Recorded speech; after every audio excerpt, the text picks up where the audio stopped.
पार्वती माँ ने बोले भोले आप नाम भोले वाले झूठे हो। बोले आप ऊपर से भी काले और आप अंदर से, अरे आपसे अच्छा तो बैंगन ही है। भोले बाबा की तुलना किससे करती बैंगन?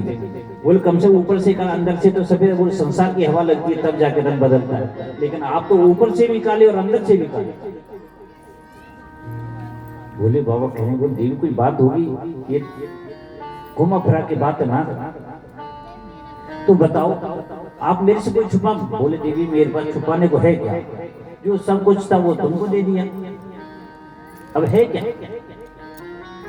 कुछ समय से 2 रोटी मिल जाती है, पहनने को कपड़े मिल जाती है, और क्या रहती है पति की इज्जत?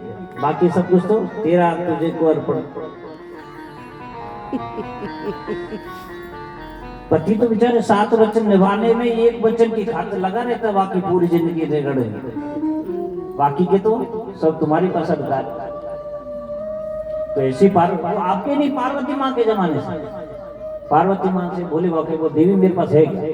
बोलो वो प्रसाद जो खाने को मांगा, पाने को मांगा जाता है, वो भी तेरे से मांगा जाता है। मेरे पास है क्या जो छुपाऊं तेरे से? एक मेरे पास एकमात्र संपत्ति है, वो नंदी की है, उसका भी कोई।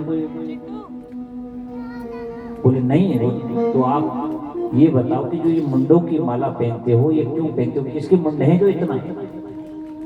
बोले देवी मैं तो तुमसे, बोले बाबा आवेश में आके कहिए, बोले मैं तुमसे इतना प्रेम करता हूँ, ये मुंडों की माला कोई और थोड़ी है, तुम्हारी तो मुंडे हैं।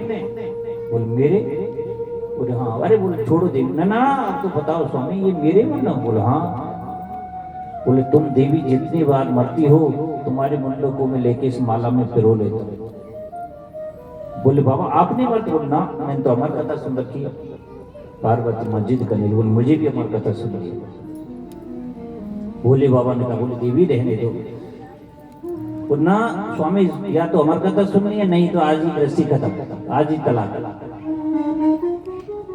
भोले बाबा ने कहा वारे नारद कहां से आके कहां पटक के गया। बोले देवी वक्ता की भी श्रोता होते, गुण होते, लेकिन मैं कथा सुनना जानता हूँ, भगवान का भक्त हूँ, लेकिन कथा कहना नहीं जानता। बोले मुझे कुछ मत नहीं। बोले त्रिय हट।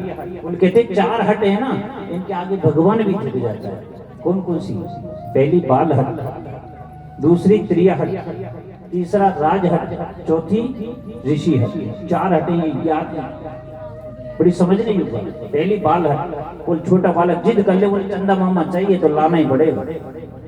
छोटी सी चीज के जिसके लिए जिद करनी चाहिए इधर की उधर हो जाए, जब तक भूलेगा नहीं वो हट नहीं छोड़ेगा। करता है नहीं करता? दूसरा त्रिय हट, बोले स्त्री पत्नी या तो हट करती नहीं और हट कर लेती है तो फिर इधर का विधाता इधर राजा है, लेकिन वो हट पूरी कर। तीसरा राज हट, बोले राजा की हट, राजा हट कर लेना तो चाहे पूरी प्रजा का संहार हो जाए,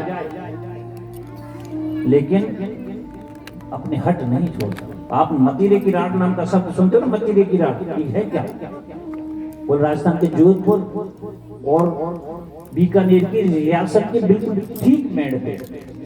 बोले जोधपुर रियासत के और बीकानेर रियासत का बॉर्डर था, तो इधर तो खेत है बीकानेर का, इधर है जोधपुर का, बीच में मेड़ है। तो जोधपुर के रियासत के खेत में एक तरबूज की बेल उगाई,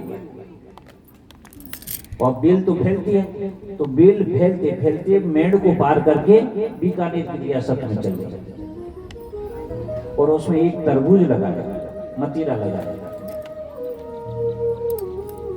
अब बताओ मतीरा किसका होना चाहिए? आप समझ लो। बोले जिसके क्षेत्र में लगा है उसका, या जिसका पौधा है उसका? कर पाओगे फैसला? बोले आज तक कोई नहीं कर पाया। बोले दोनों राजा नहीं कर पाए। बोले जोधपुर राजा का रियासत का राजा पहुंचा, बोले नाक का सवाल है, हट है। बोले मेरा पौधा है, मेरे पौधे में लगा है तो मेरा है। बीकानेर वाला आ गया, बोले ना तुम्हारा पौधा होगा लेकिन लगा तो मेरे खेत में, पला बढ़ा तो मेरी रियासत के खेत में। इसी बात पर दोनों में युद्ध हुआ, दोनों की न जाने कितनी सेना का संहार हो गया, तब जाके मतीरे का स्वाद ले पाए। बोले ये राज हटे किस काम का? चौथी ऋषि हट, बोले अगर साधु संत हट कर ले तो चाहे प्राण निकल जाए, लेकिन हट नहीं छोड़ने। वृंदावन में जाते हो, यमुना पार देवराह बाबा का आश्रम है। बाबा ने हट कर ली कि हाथ जीवन भर नहीं नीचे करने, केवल ऐसे हाथ रखा। बोले बाबा का हाथ लकड़ी की तरह सूख गया, लेकिन आज जीवन मरते दम तक हाथ बाबा ने नीचे नहीं किया।